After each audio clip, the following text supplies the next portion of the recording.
वासुदेवाय नमः। ॐ श्री साई भगवते नमः। ॐ श्री साई सिद्धेश्वराय नमः।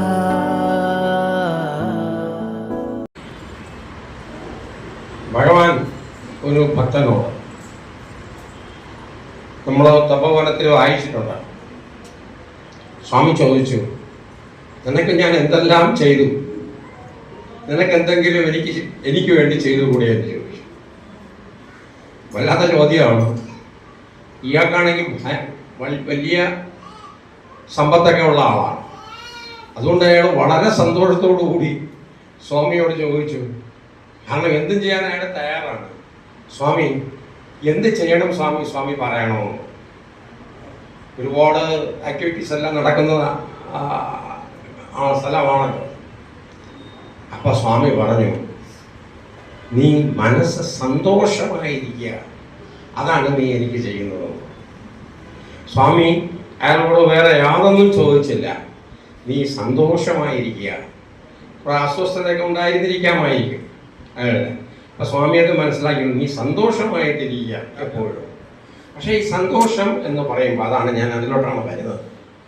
സന്തോഷം എന്ന് സ്വാമി പറയുന്ന സമയത്ത് അതിനെ വളരെ ലഘുവായിട്ട് കാണാൻ പറ്റില്ല.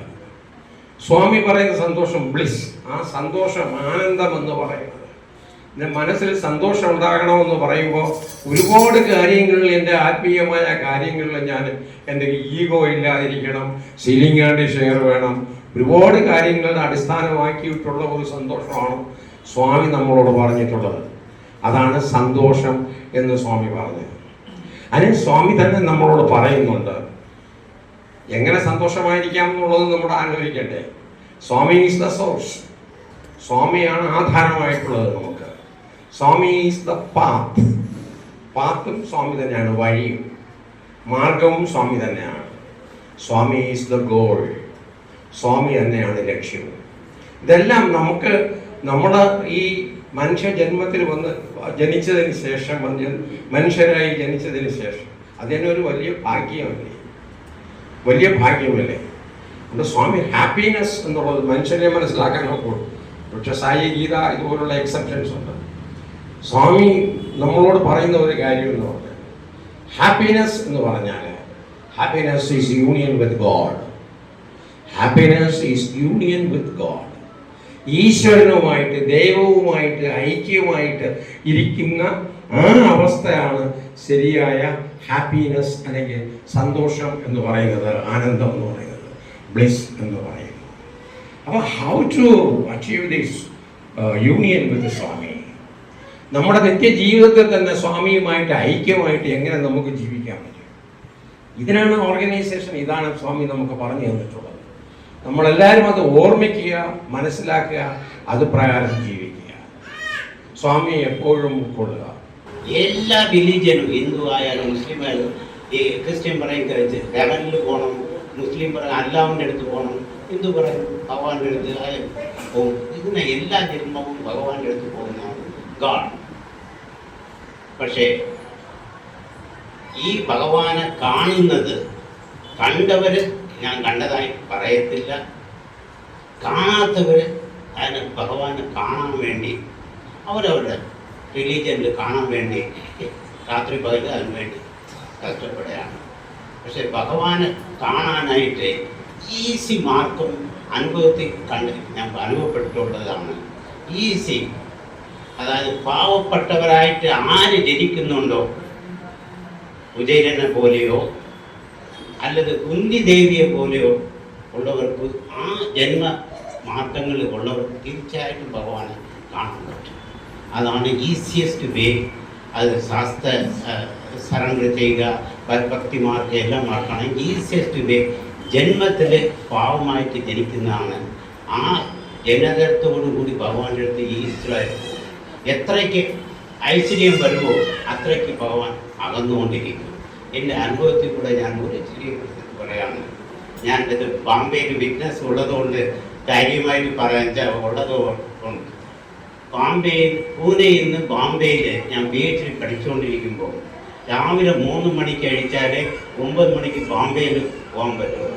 അപ്പോൾ അവിടെ ഒരു IAS ട്രെയിനിങ് ഇൻസ്റ്റിറ്റ്യൂട്ട്, ട്രെയിനിങ് വെച്ചാൽ അസിസ്റ്റന്റ് കളക്ടർ അവരുടെ ട്രെയിനിങ് ഇൻസ്റ്റിറ്റ്യൂട്ട് ഉണ്ട്. അപ്പോൾ ആ ട്രെയിനിങ് ഇൻസ്റ്റിറ്റ്യൂട്ടിൽ പോയാൽ എൻ്റെ സബ്ജക്റ്റ് നാർക്കോട്ടിക്സ് ആണ്, ഇപ്പോഴത്തെ ഡ്രഗ്സിനെ കുറിച്ചുള്ള സബ്ജക്റ്റാണ്. 30 വർഷത്തിന് മുമ്പേ ചെയ്തിട്ടുള്ളതാണ്. അപ്പോൾ അവിടുത്തെ ഒരു വളരെ അപൂർവ ബുക്കുകൾ കിട്ടാറുണ്ട് അവിടെ. അപ്പം പോയി ഞാൻ വളരെ ശനിയാഴ്ച ഒരു ദിവസമേ പോകാൻ പറ്റുള്ളൂ. അപ്പം ശനിയാഴ്ച 3 മണിക്ക് എഴുതി 6 മണിക്കുള്ള ബാംബെ ട്രെയിൻ പിടിച്ചാൽ 9 മണിക്ക് എത്തുകയുള്ളൂ.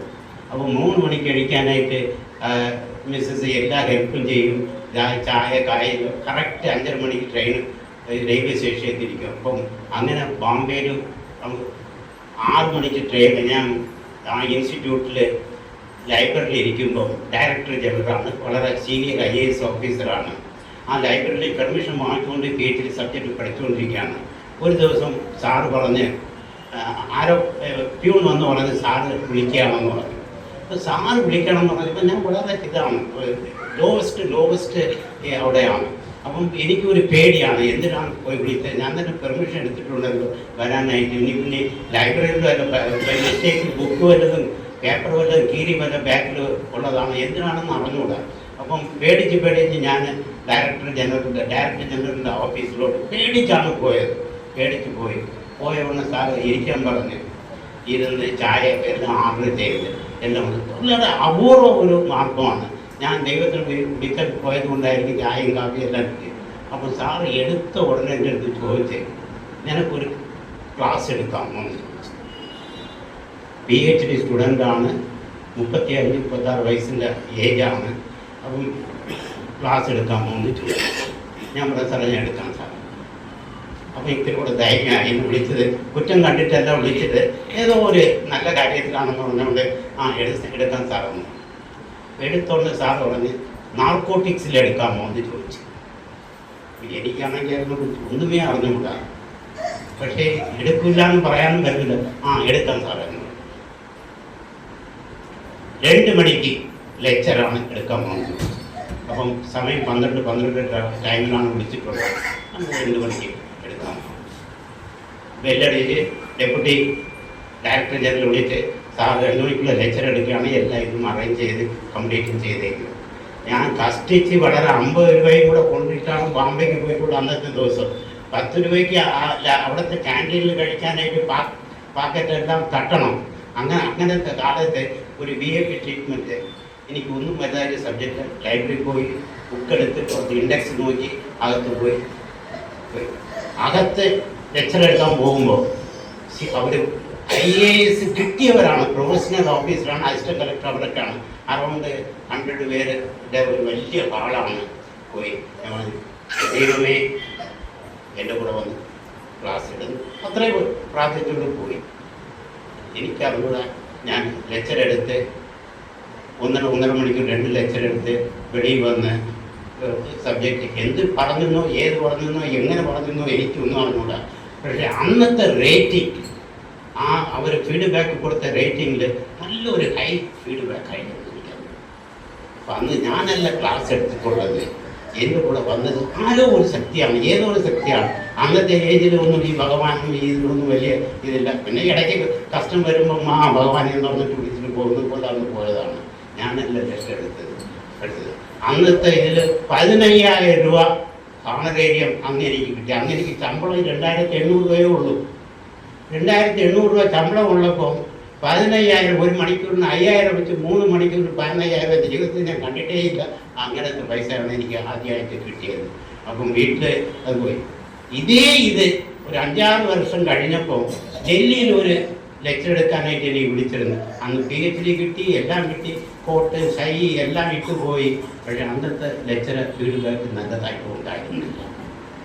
അപ്പോഴാണ് ഞാൻ ആലോചിച്ചത്, ഒന്നുമില്ലാതെ അഴുക്ക് മുസിഞ്ഞ ഡ്രസ്സ് ഇട്ടുകൊണ്ട് ഒരു ലെക്ചർ എടുത്തപ്പം ഇത്രയ്ക്ക് മഹത്വമായി, അതേസമയത്ത് എല്ലാം കിട്ടി ലെക്ചർ എടുത്ത് പോയത് സാറ്റിസ്ഫൈ ആയില്ലല്ലോ, അത് എന്തുകൊണ്ടാണെന്ന് ഞാനൊരു ജസ്റ്റ് ഒരു റിവൈസ് ചെയ്തു.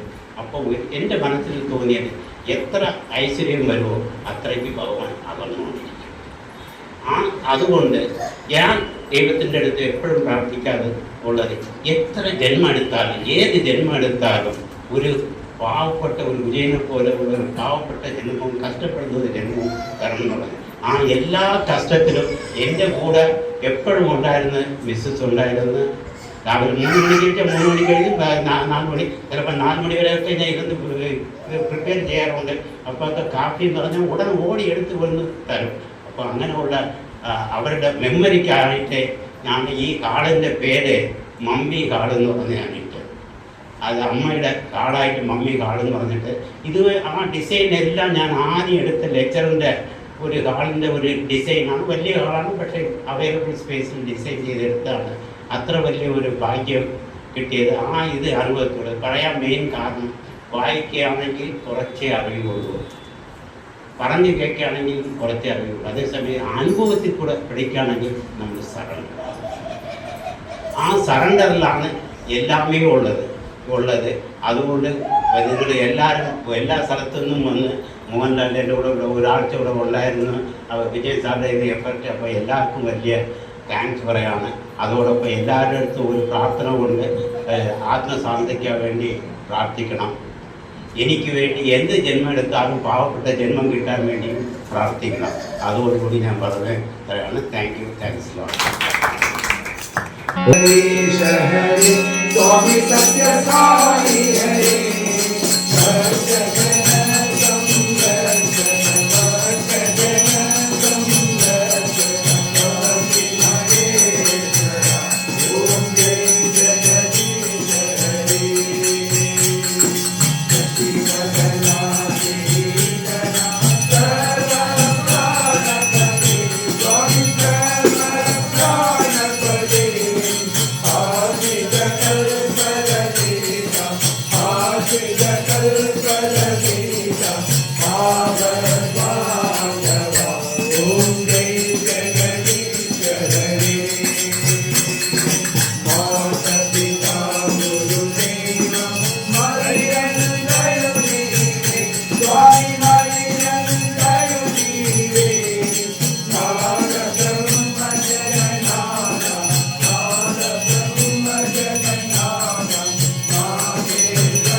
जय बोलो भगवान श्री सत्य साई बाबा जी की जय।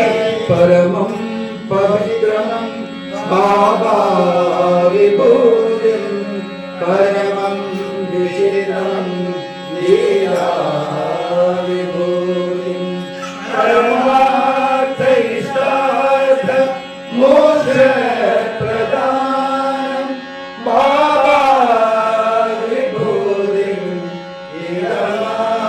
इदमाश्रयामः बाबा विभूतिं प्रदानं बाबा विभूतिं इदमाश्रयामि परमं पवित्रं बाबा विभूतिं परमं विचित्रं लीला विभूतिं परमार्थ इष्टार्थ मोक्ष प्रदानं बाबा विभूतिं इदमाश्रयामि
സാറ് ശ്രമിച്ചതായിരുന്നല്ലേ?